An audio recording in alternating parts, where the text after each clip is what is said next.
Inspektorat Kabupaten Simalungun melakukan langkah mediasi terkait laporan dugaan penyalahgunaan dana Badan Usaha Milik Nagori, atau BUMN Bumi Jaya Lestari, di Nagori Lanbou, Kecamatan Bandar.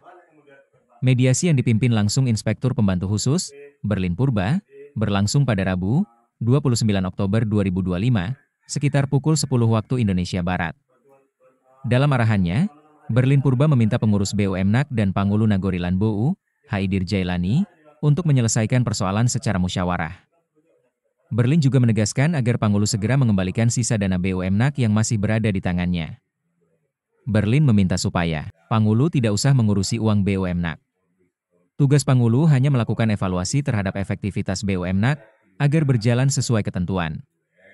Berlin menambahkan, Inspektorat belum bisa memberikan sanksi terhadap Pangulu, karena saat ini pihaknya masih menyusun laporan dan melakukan pembinaan terhadap yang bersangkutan. Sementara itu, Pangulu Nagori Lanbou Haidir Jailani mengakui masih memegang sebagian dana BUMNAK.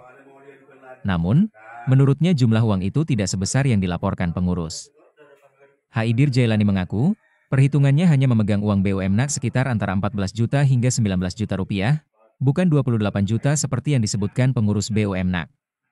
Dan dia akan mengembalikan langsung ke rekening BUMNAK setelah ada titik temu.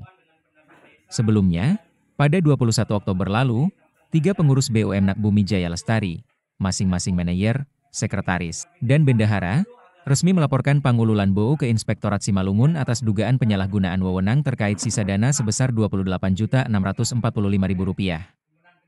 Inspektorat berharap persoalan itu dapat diselesaikan secara transparan, agar pengelolaan BUMNAK benar-benar memberi manfaat bagi masyarakat Nagori Lanbou dan menjadi contoh bagi desa lainnya di Kabupaten Simalungun. Dari Simalungun, Darwin Sinaga, jurnalis Simada News melaporkan.